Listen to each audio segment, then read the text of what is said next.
Seyla Benhabib's Situating the Self, 1992, is a landmark work in contemporary political philosophy and feminist theory. It responds to and critiques dominant trends in late 20th century moral and political thought, especially universalist Enlightenment ethics, communitarianism, and postmodernism, while offering a framework for thinking about identity, gender, and community that avoids both rigid abstraction and cultural relativism. The central concern is how to reconcile universal moral principles with the diversity of lived experience, especially the experiences of historically marginalized groups such as women. Benhabib's approach is deeply interdisciplinary, engaging with philosophy, feminist theory, political science, and cultural criticism. Throughout the work, she challenges the abstract, disembodied subject of much modern moral theory, arguing for an interactive universalism rooted in concrete human relations. Context and intellectual background. By the early 1990s, philosophical debates about ethics and identity were shaped by several overlapping discourses. One, Enlightenment liberalism and Kantian moral theory. Defenders of universal principles emphasized impartiality, reason, and the autonomy of the individual moral subject. Two, Communitarianism. Thinkers such as Charles Taylor and Michael Sandel argued that moral and political life is embedded in particular cultural and historical traditions, not abstract reason alone. Three, postmodernism and post-structuralism. Figures like Michel Foucault and Jean-François Lyotard critiqued universalist claims as power-laden narratives, advocating suspicion toward grand narratives and emphasizing the plurality of voices. Four, second-wave feminism. Feminist theorists were challenging the masculine bias of universalist ethics and exposing the exclusionary nature of the so-called neutral subject. Benhabib positions herself at the intersection of these debates. She acknowledges the value of postmodern critiques of power and context, but resists the slide into radical relativism. At the same time, she insists that universal moral principles are necessary for justice, but must be reformulated to account for difference. The main arguments of situating the self. 1. Critique of the disembodied moral subject. One of Benhabib's main starting points is a feminist critique of the view from nowhere in moral theory. Traditional universalist ethics, especially in Kantian and Rawlsian forms, tend to imagine moral agents as abstract, rational individuals stripped of particularities such as gender, ethnicity, or social position. While this abstraction aims to secure impartiality, it also erases the concrete contexts in which real people live. Benhabib draws on feminist insights, particularly those of Carol Gilligan and Nancy Hartsock, to argue that moral reasoning is shaped by embodied experiences and social relationships. Women's moral perspectives, often rooted in care, interdependence, and responsiveness to context, have historically been marginalized by a dominant justice paradigm focused on rights and rules.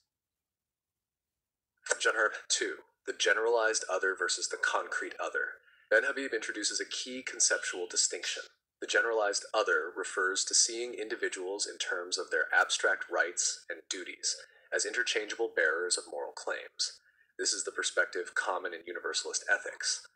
The concrete other refers to recognizing individuals as unique beings with specific needs, histories, and identities.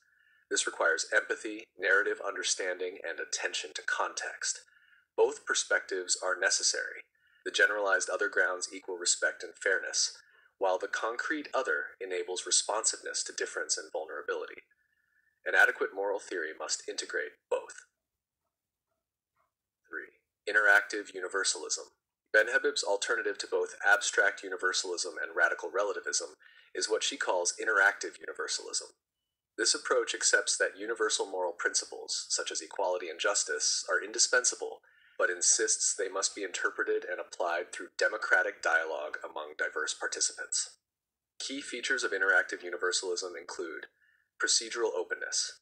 Moral norms must be justified through inclusive public reasoning where all affected can participate. Contextual sensitivity. Application of norms must take into account specific histories and social positions. Reciprocity. Moral respect means seeing oneself both as a rights bearer and as someone accountable to others. Plurality. Differences in identity and experience enrich moral discourse rather than threaten it. Interactive universalism thus rejects the one-size-fits-all morality of rigid Kantianism while resisting the postmodern temptation to deny the possibility of cross-cultural moral critique. 4. Feminism and the politics of recognition. Benhabib addresses how feminist theory fits into debates about identity politics and recognition. She critiques versions of feminism that risk essentializing women's experience, but she also warns against dissolving identity categories entirely, as some postmodernists advocate. For Benhabib, recognition of marginalized groups is crucial for justice, but it must be coupled with reflexivity, acknowledging internal differences within groups and the fluidity of identities.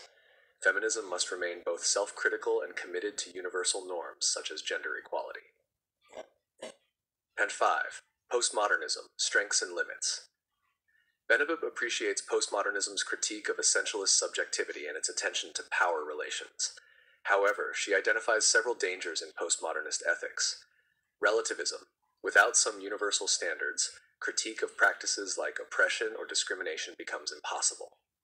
Political paralysis. Excessive suspicion toward universal norms can lead to inaction in the face of injustice. Neglect of agency. Overemphasis on structural forces risks denying individuals capacity for moral action. She calls for a middle path. Take seriously the contextual and discursive construction of identities while retaining the possibility of shared moral commitments. 6. The role of narrative. Benhabib emphasizes narrative imagination as essential for moral reasoning about the concrete other. Narratives allow us to understand how individuals' lives are shaped by particular histories, relationships, and social contexts. This narrative dimension complements procedural justice by fostering empathy and intercultural understanding. Philosophical influences. Benhabib's work in Situating the Self is informed by Kant as a source of universalism, though she modifies his abstraction. Habermas. She adopts and adapts his discourse ethics, emphasizing communicative action and democratic deliberation. Hannah Arendt, inspiration for her view of the public sphere and political plurality. Feminist theory, Gilligan's Ethics of Care, Hartsock's Standpoint theory, and Iris Marion Young's Politics of Difference. Postmodern thinkers, engaged critically, including Foucault and Lyotard. Critiques and reception. Upon publication, Situating the Self was widely praised for bridging divides between feminist theory, critical theory, and mainstream political philosophy. Scholars appreciated its nuanced balance between universalist aspirations and contextual sensitivity. Critics, however, have noted practical vagueness. Interactive universalism is normatively appealing, but less clear about how to resolve deep moral conflicts when dialogue fails. Reliance on ideal discourse. Like Habermas, Benhabib sometimes assumes more rational cooperation than real politics delivers. Possible liberal bias. Some argue her universalism remains tied to Western liberal democratic assumptions. Despite these critiques, the book has had a lasting influence, especially in debates about multiculturalism, feminist ethics, and democratic theory. Significance for contemporary debates. Benhabib's framework is relevant to ongoing issues. 1. Multiculturalism and immigration. How to respect cultural differences while upholding universal human rights. 2. Gender justice. Balancing equality with recognition of diversity among women's experiences. 3. Global ethics. Crafting norms for an interconnected world that avoid both cultural imperialism and moral relativism. 4. Identity politics. Engaging in inclusive democratic dialogue that neither erases identities nor reifies them. Her insistence on dialogue and mutual recognition offers a pathway for addressing polarization in contemporary politics. Conclusion. Situating the Self stands as a major contribution to moral and political philosophy at the close of the 20th century. Seyla Benhabib's interactive universalism resists the false choice between abstract universalism and radical relativism, proposing instead a moral vision rooted in dialogue, reciprocity, and sensitivity to difference. The book's enduring value lies in its insistence that we must see people both as generalized others, entitled to equal respect under universal norms, and as concrete others, embedded in specific histories and relationships. This dual vision challenges us to hold justice and care, universality and particularity, in creative tension, a challenge that remains as urgent today as in 1992.